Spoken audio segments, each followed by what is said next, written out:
Hello শিক্ষার্থী বন্ধুরা, তোমাদের সকলকে ক্লাসমার্ক ইউটিউব চ্যানেলে স্বাগত। দেখো, আজকে হচ্ছে আমাদের ট্রান্সলেশন ডে 12। এর আগে আমাদের মোট 11টা ক্লাস হয়ে গেছে।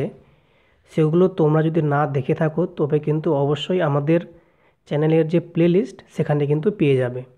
ক্লাসগুলো অবশ্যই দেখে নিও। তো চলো আজকের ক্লাসটা শুরু করা যাক।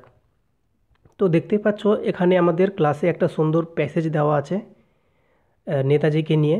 এই প্যাসেজটাকে আমরা ইংলিশে কনভার্ট করব। সম্পূর্ণ প্রত্যেকটা সেন্টেন্সকে ভেঙে ভেঙে দেখাবো এবং কিভাবে ট্রান্সলেট করতে হয় সহজে প্রত্যেকটা জিনিস কিন্তু আমরা ভেঙে ভেঙে দেখব। তো দেখো, আমরা প্যাসেজটা পড়ছি, ভালো করে লক্ষ্য করো। দেখো, লেখা আছে, নেতাজি সুভাষচন্দ্রের নাম তোমরা সবাই শুনেছ। তার মতো দেশভক্ত অতি বিরল। তিনি দেশকে স্বাধীন করবার জন্য জীবন উৎসর্গ করেছিলেন। তিনি ভারতীয় জাতীয় কংগ্রেসকে শক্তিশালী করেছিলেন এবং ফরওয়ার্ড ব্লক পার্টি গঠন করেছিলেন। তার জীবনের লক্ষ্য ছিল দেশের মুক্তি। এই লক্ষ্যে পৌঁছাবার জন্য তিনি প্রহরীর দ্বারা সুরক্ষিত বাড়ি থেকে পালিয়ে প্রথমে জার্মানি এবং পরে জাপানে গিয়েছিলেন। সেখানে তিনি ব্রিটিশ পরিত্যক্ত দেশীয় সৈন্যের দ্বারা আজাদ হিন্দ ফৌজ নামক শক্তিশালী সৈন্যদল গঠন করেছিলেন। তিনি গত বিশ্বযুদ্ধে মণিপুর পর্যন্ত অগ্রসর হয়েছিলেন। তো এটাকে আমরা একদম ভেঙে ভেঙে দেখব কিভাবে ট্রান্সলেট করতে হয়। তো চলো আর দেরি না করে ক্লাসটা শুরু করা যাক। তো আমরা প্রথমেই প্রথম লাইনটাকে একটা ভালো পেজে নিয়ে নিচ্ছি। তোমরা দেখো কী নিলাম। দেখো, নেতাজি সুভাষচন্দ্রের নাম তোমরা সবাই শুনেছ। তো দেখো, এইরকম বাক্যে ইংলিশে লেখার আগে তোমাকে জানতে হবে যে এটা কোন টেন্সের মধ্যে পড়ছে। ঠিক আছে? তো এটাকে যদি আমি দেখি, দেখো ভার্ব হচ্ছে শুনেছ। তো মনে রাখবে, শুনেছ হচ্ছে এটা প্রেজেন্ট পারফেক্ট টেন্সের একটা কিওয়ার্ড। ঠিক আছে? ধরে নাও আমি যদি বলি যে আমি আমি ধরো একটা বাক্য লিখছি, ফর এক্সাম্পল এখানে দেখো, আমি শুনেছি। ঠিক আছে, একটা বাক্য লিখলাম। তো দেখো, আমি শুনেছি, তুমি শুনেছ বা তারা শুনেছে। এই যে দেখো লাস্টে ছয় হস্যই ছি আসছে বা ছ থাকবে, এইরকম থাকলে কিন্তু বুঝে নিতে হবে ওটা প্রেজেন্ট পারফেক্ট টেন্স, মানে জাস্ট কোনো একটা কাজ সম্পন্ন হয়েছে।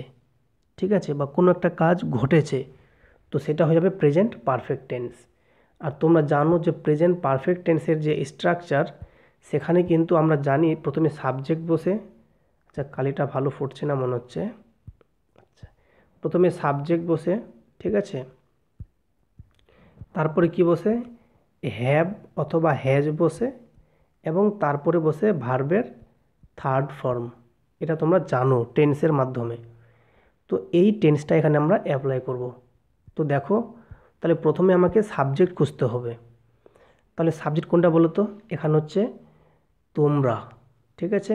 তাহলে এটা সাবজেক্ট, আমার সাবজেক্ট পেয়ে গেলাম। এবার দেখো, শুনেছ, এটা ভার্ব, তাহলে ভার্ব পেয়ে গেলাম। ঠিক আছে?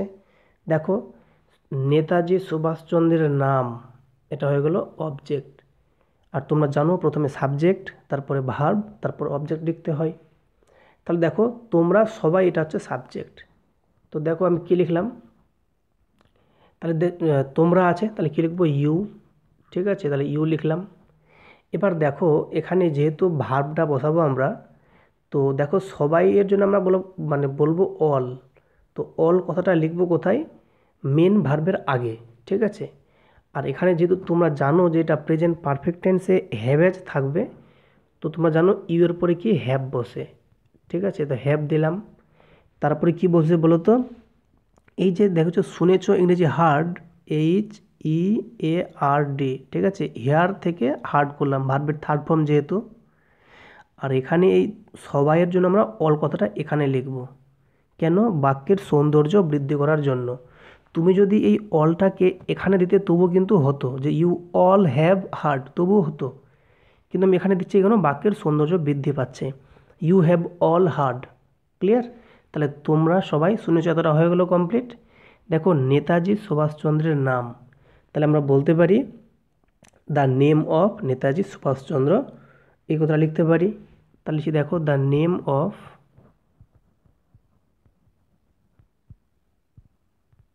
নেতাজি সুভাষচন্দ্র। ঠিক আছে, নেতাজি সুভাষচন্দ্র।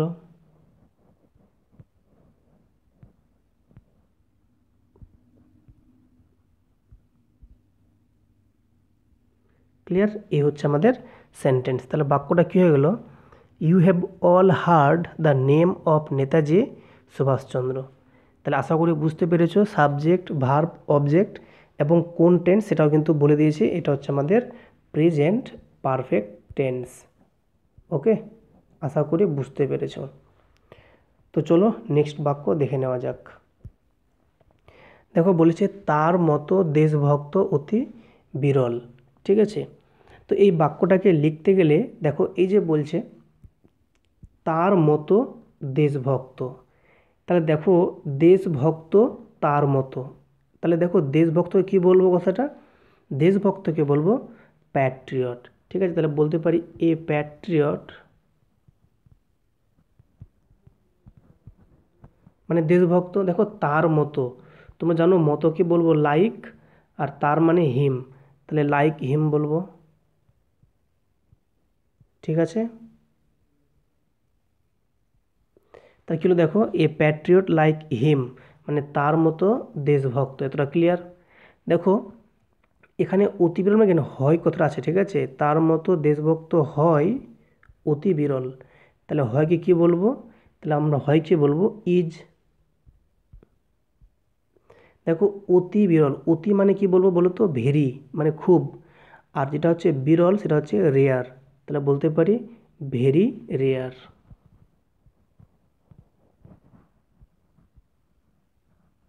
ওকে, তাহলে বাক্যটা কিন্তু কমপ্লিট। কী হয়ে গেল দেখো এ Patriot like him is very rare মানে তার মতো দেশভক্ত অতি বিরল। ওকে, দেখো নেক্সট বাক্য বলেছে তিনি দেশকে স্বাধীন করবার জন্য জীবন উৎসর্গ করেছিলেন। ঠিক আছে, তাহলে এখানে আবার সেই একই রকমভাবে সাবজেক্ট কোনটা দেখো? তিনিটা হচ্ছে সাবজেক্ট। দেখো ভার্ব কোনটা বলো তো? ভার্ব হচ্ছে উৎসর্গ করেছিলেন, এটা হচ্ছে ভার্ব। তো ভার্ব দিলাম, তাহলে আমাকে প্রথমে লিখতে হবে সাবজেক্ট, তারপরে ভার্ব এবং তারপরে লিখব অবজেক্ট। এখানে অবজেক্ট কোনটা? সেটা হচ্ছে জীবন, এটা হচ্ছে অবজেক্ট।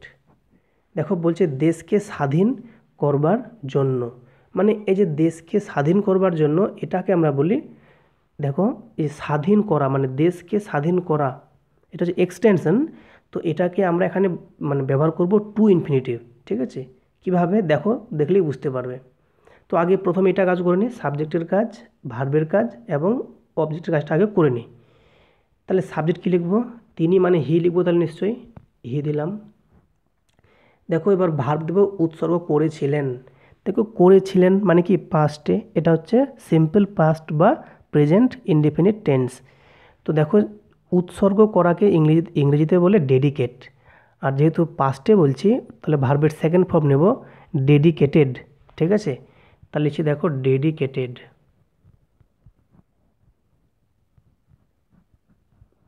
তাহলে কী হলো দেখো হি ডেডিকেটেড মানে তিনি উৎসর্গ করেছিলেন। দেখো অবজেক্ট কি? জীবন মানে তার জীবন, তাহলে হিজ লাইফ। ওকে, তাহলে কিন্তু সাবজেক্ট, ভার্ব, অবজেক্ট বসিয়ে দিয়েছি। এবার লিখব দেশকে স্বাধীন করবার জন্য, এর মানে হচ্ছে দেশটাকে মুক্তি দেওয়ার জন্য, তাই তো? তাহলে আমরা বলবো দেখো টু, একটু আগে বলছিলাম টু ইনফিনিটিভ, তাহলে লিখব টু মেক। ঠিক আছে, মেক আমরা এক্সট্রা ভার্ব নিলাম কিসের জন্য? দেখো টু মেক দ্য কান্ট্রি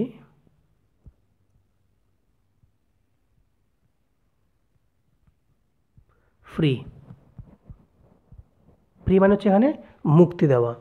তাহলে দেখো বাক্যটা হয়ে গেল he dedicated his life to make the country free, মানে হচ্ছে তিনি উৎসর্গ করেছিলেন তার জীবন, কেন না তার মানে দেশটাকে স্বাধীন করতে বা স্বাধীন বানাতে বা মুক্তি করতে। ওকে, তো আশা করি বুঝতে পেরেছো। এভাবেই কিন্তু তোমাকে ভেঙে ভেঙে লিখতে হবে, তাহলে দেখবে বড় বড় বাক্য তুমি সহজেই করতে পারছো। ঠিক আছে, আগে তোমাকে চিনতে হবে সাবজেক্ট, ভার্ব, অবজেক্ট এক্সটেনশন চিনতে পারলে কিন্তু গুছিয়ে গুছিয়ে লিখলেই হয়ে যাবে। ওকে, চলো দেখো নেক্সট বাক্য দেখো কি বলেছে। দেখো বলছে তিনি ভারতীয় জাতীয় কংগ্রেসকে শক্তিশালী করেছিলেন এবং ফরওয়ার্ড ব্লক পার্টি গঠন করেছিলেন। তাহলে এখানেও সেম নিয়ম, আমাকে দেখতে হবে সাবজেক্ট প্রথমে লিখব, তারপর লিখব ভার্ব সেটা লিখব, তারপর লিখব অবজেক্ট। তাহলে তুমি বলো সাবজেক্ট কোনটা? তিনি, এটা সাবজেক্ট, ক্লিয়ার। এবার দেখো আমাকে ভার্ব খুঁজতে হবে। তো দেখো ভার্ব কোনটা বলো তো? দেখো এখানে ভার্ব হয়ে যাবে কোনটা বলো তো? শক্তিশালী করেছিলেন, এটা হচ্ছে ভার্ব। অ্যাকচুয়ালি ভার্ব হচ্ছে করেছিলেন, আর যেটা শক্তিশালী এটা হচ্ছে আমাদের অ্যাডজেক্টিভ। ঠিক আছে, কাকে না? জাতীয় কংগ্রেসকে। ঠিক আছে, পুরোটা হচ্ছে অ্যাডজেক্টিভ। ওকে, তো দেখো লিখছি, দেখো তাহলে প্রথমে সাবজেক্ট লিখি, তাহলে কী লিখবো? হি দিলাম। এবার কী হবে দেখো, দেখো বলছে আচ্ছা এখানে বলছে শক্তিশালী করেছিলেন, তো এই জন্য আমরা ভার্ব নিতে পারি মেড। ঠিক আছে, মেড মানে এখানে বানিয়েছিলেন বা তৈরি করেছিলেন। কাকে? দেখো ভারতীয় জাতীয় কংগ্রেসকে। তাহলে ভারতীয় জাতীয় কংগ্রেসকে বলতে পারি ইন্ডিয়ান ন্যাশনাল কংগ্রেস। লিখছি আমি, দেখো Indian national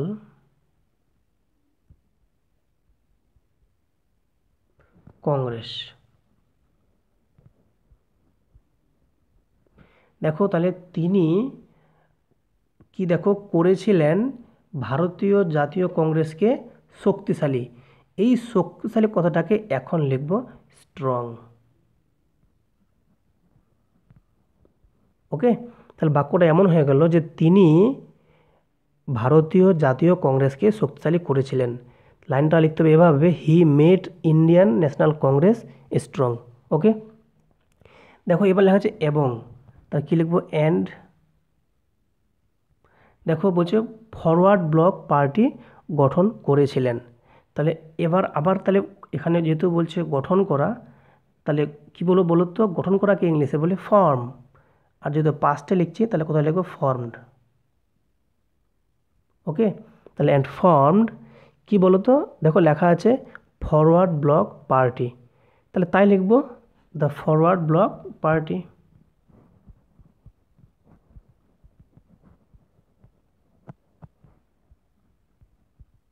forward Bloc party. আশা করি বুঝতে পেরেছ। তাহলে কিন্তু দেখো বাক্যটা হয়ে গেল, he made Indian National Congress strong and formed the Forward Bloc party. আশা করি বুঝতে পেরেছ। আচ্ছা এখানে একটা ইন্ডিয়ান ন্যাশনাল কংগ্রেসের আগে একটা দা ইউজ করলে করা যায়। ঠিক আছে, এখানে দাটা ছুটে গেছে অ্যাকচুয়ালি। কারণ যেহেতু একটা ভালো একটা নেম রয়েছে, একটা প্রপার নেম, তাই আমরা কিন্তু দাটা ইউজ করব। ওকে, আশা করি বুঝতে পেরেছ। চলো নেক্সট বাক্য দেখে নেওয়া যাক। দেখো তার জীবনের লক্ষ্য ছিল দেশের মুক্তি। মানে একটু যদি কথাটা গুছিয়ে বলি, যে দেশের মুক্তি ছিল তার জীবনের লক্ষ্য। তাহলে প্রথমে লিখব দেশের মুক্তি। তো দেশের মুক্তিকে আমরা কী বলবি? The freedom of the country বলতে পারি। দেখো দেশের মুক্তি, the freedom of the country, the freedom of the country, এটা হচ্ছে দেশের মুক্তি ছিল। তাই কী লিখবো? ওয়াজ, তার জীবনের লক্ষ্য। তাহলে তার মানে হিজ। ঠিক আছে, বা আমরা এটাকে এভাবে বলতে পারি যে জীবনের লক্ষ্য, তার কথাটা গুছিয়ে লিখবো কীভাবে? যে the aim of his life. ঠিক আছে, the aim of his life. Okay, তাহলে দেখো সেন্টেন্সটা হয়ে গেলো এরকম, the freedom of the country was the aim of his life. আশা করি বুঝতে পেরেছ। চলো পরের বাক্য দেখে নেওয়া যাক। দেখো বলছে এই লক্ষ্যে পৌঁছাবার জন্য তিনি প্রহরীর দ্বারা সুরক্ষিত বাড়ি থেকে পালিয়ে প্রথমে জার্মানি এবং পরে জাপানে গিয়েছিলেন। তো দেখো এই বাক্যটাকে লিখতে হলে তোমাকে একটু সাজিয়ে লিখতে হবে। দেখো বলছে কি, দেখো লেখা আছে, ভালো করে দেখো। বলছে এই লক্ষ্যে পৌঁছাবার জন্য, দেখতে পাচ্ছ লেখা আছে এই লক্ষ্যে পৌঁছাবার জন্য। তো এটাকে যদি আমরা লিখি টু রিচ, ঠিক আছে আমি লিখছি, দেখো টু রিচ মানে হচ্ছে পৌঁছাবার জন্য, ঠিক আছে, এটুকু হচ্ছে পৌঁছাবার জন্য। ওকে, এই লক্ষ্যে, তার মানে বলতে পারি দিস গোল, এই লক্ষ্য মানে কি দিস গোল, ঠিক আছে, লক্ষ্য মানে এখানে হচ্ছে গোল। তাহলে দেখো কি হয়ে গেল, টু রিচ দিস গোল মানে এই লক্ষ্যে পৌঁছাবার জন্য। এবার লেখো, দেখব, দেখো যে তিনি, দেখো পালিয়েছিলেন, দেখো প্রহরীর দ্বারা সুরক্ষিত বাড়ি থেকে পালিয়েছিলেন লিখব, ঠিক আছে, পালিয়ে গিয়েছিলেন। তাহলে পালিয়ে গিয়েছিলেন কথাটা কি বলবো, পালানো হচ্ছে স্কেপ, ঠিক আছে, তাহলে লিখবো স্কেপ, ESCAPED, কেন ডি দিচ্ছি, এটা পাস্টে লিখছি। তাহলে এতটা ক্লিয়ার হয়ে গেল। দেখো এই লক্ষ্যে পৌঁছাবার জন্য তিনি পালিয়েছিলেন। ওকে, দেখো কোত্থেকে পালিয়েছিলেন, দেখো প্রহরীর দ্বারা সুরক্ষিত বাড়ি থেকে। তাহলে বলবো ফ্রম হিজ, দেখো বলছে প্রহরীর দ্বারা সুরক্ষিত, তো এখানে সুরক্ষিত মানে আমরা কথাটা বলতে পারি গার্ডেড, ঠিক আছে, GUARDED, ঠিক আছে। কেমন গার্ডেড, দেখো বলছে সুরক্ষিত বাড়ি প্রহরীর দ্বারা, ঠিক আছে, তাহলে বলতে পারি ওয়েল গার্ডেড, একটা লিখবো ওয়েল, কোথায় লিখবো, ঠিক আছে, ওয়েল গার্ডেড, ঠিক আছে। তাহলে কি ওয়েল গার্ডেড কি বাড়ি, তাহলে হাউস বলতে পারি। ওকে, তাহলে কী হলো, দেখো to reach this goal he escaped from his well guarded house, মানে প্রহরীর দ্বারা সুরক্ষিত বাড়ি থেকে পালিয়েছিলেন। এতটা বুঝতে পেরেছো আশা করি। এবার দেখো ফের বলছে প্রথমে জার্মানি এবং পরে তিনি জাপানে গিয়েছিলেন। তাহলে এখানে যদি আমি লিখি এখন কথাটা এভাবে, অ্যান্ড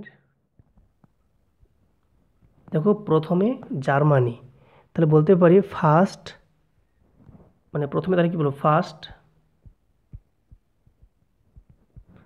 দেখো গিয়েছিলেন মানে কি বলতো রিচ বলতে পারি, ঠিক আছে, মানে পৌঁছেছিলেন, REACHED, তাহলে ফার্স্ট রিচ কোথায়, দেখো জার্মানি, তাহলে জার্মানি লিখবেন, তাহলে জার্মানি, এবং পরে তাহলে অ্যান্ড দেন, ঠিক আছে, আমরা বলবো অ্যান্ড দেন কোথায়, দেখো জাপানে, তাহলে লিখবো আমরা জাপান।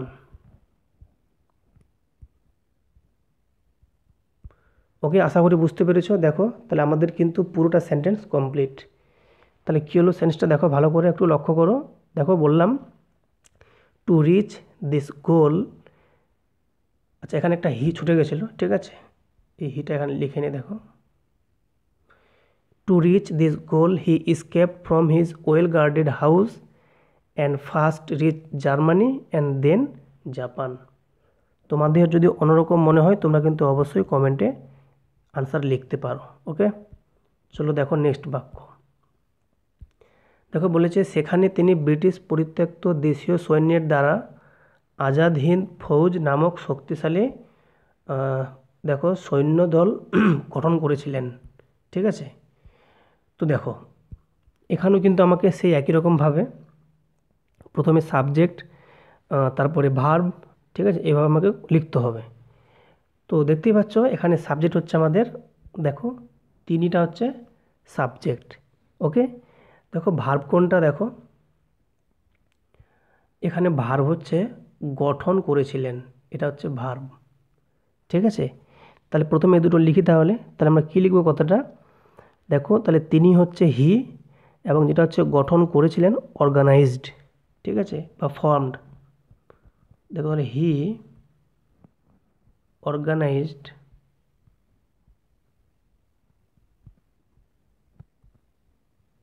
মানে হচ্ছে তিনি গঠন করেছিলেন। দেখো বলছে দেখো শক্তিশালী সৈন্যদল। তাহলে শক্তিশালী মানে কি বলবো? স্ট্রং। আর সৈন্যদলকে কি বলবো? আর্মি। তাহলে লিখছি এ স্ট্রং আর্মি।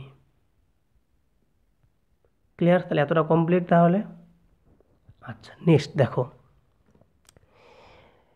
যেটা তিনি সৈন্যদল বানিয়েছিলেন তার নাম কি ছিল? দেখো বলছে আজাদ হিন্দ ফৌজ নামক। তাহলে নামক কথাটা বলতে পারি নেমড, একটা কমা দিয়ে লিখব। দেখো নেমড মানে নামটা আছে, কি নাম? দেখো আজাদ হিন্দ ফৌজ। তা লিখে দেখো আজাদ হিন্দ ফৌজ। ওকে, আচ্ছা, এবার দেখো কি লেখা আছে। এবার আমরা কিন্তু কথাটা গুছিয়ে লিখব যে যেটা কিভাবে, দেখো বলছে ব্রিটিশ পরিত্যক্ত দেশীয় সৈন্যদের দ্বারা তিনি ওটা বানিয়েছিলেন।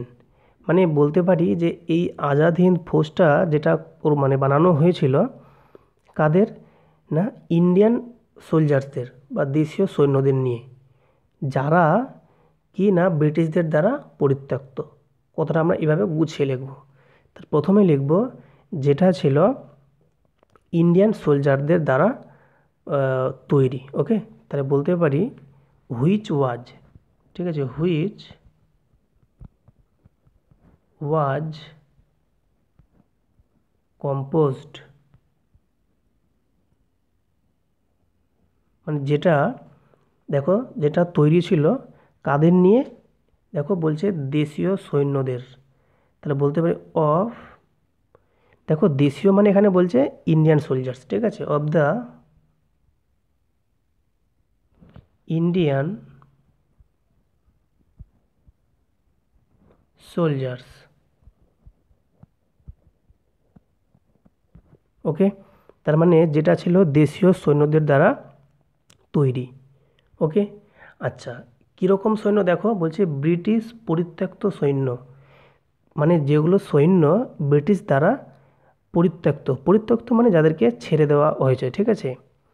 ওকে, বুঝতে পেরেছো? বা যাদেরকে মানে যা বুঝতে পারছো, লেফট যাদের করে দেওয়া আছে, ঠিক আছে, ওরা হচ্ছে পরিত্যক্ত। তাহলে লিখবো এখানে যারা, তাহলে আবার একটা হু দিতে পারি, মানে এটা হচ্ছে রিলেটিভ প্রোনাউন, ঠিক আছে। তাহলে হু হ্যাড বিন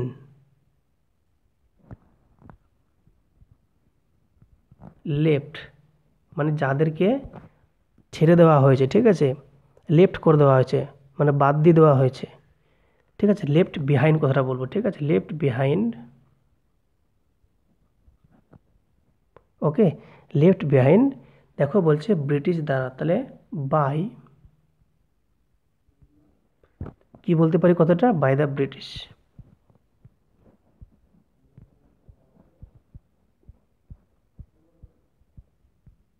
ওকে, তাহলে কিন্তু আমাদের যে পুরোটা সেন্টেন্স কমপ্লিট হয়ে গেল। কী হলো দেখো, হি অর্গানাইজড এ স্ট্রং আর্মি। তিনি একটা শক্তিশালী সৈন্যদল তৈরি করেছিলেন।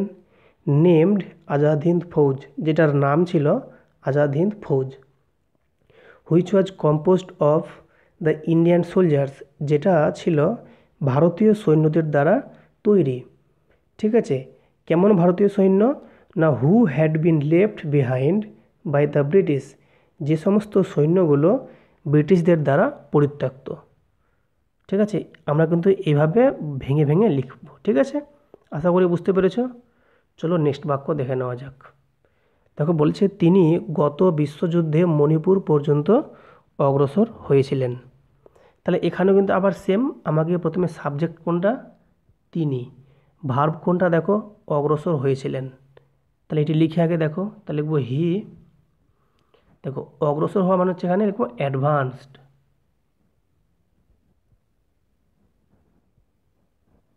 ক্লিয়ার? Subject verb complete. দেখো ভালো করে কি লেখা আছে, বলছে মণিপুর পর্যন্ত, তাহলে আমরা বলতে পারি আপ টু মণিপুর।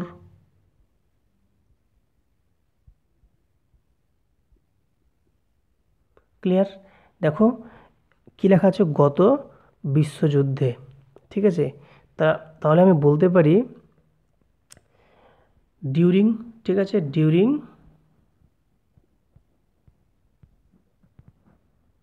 দেখো বিশ্বযুদ্ধ মানে কি, বলতে পারি ওয়ার্ল্ড ওয়ার। ঠিক আছে, গত মানে হ্যাঁ লাস্ট বলতে পারি। ঠিক আছে, during the last world war. তাহলে দেখো কী হলো বাক্যটা, he advanced up to Manipur during the last world war, মানে তিনি গত বিশ্বযুদ্ধে মণিপুর পর্যন্ত অগ্রসর হয়েছিলেন। আশা করি বুঝতে পেরেছ। তো এই ছিল আজকে আমাদের ট্রান্সলেশন ক্লাস।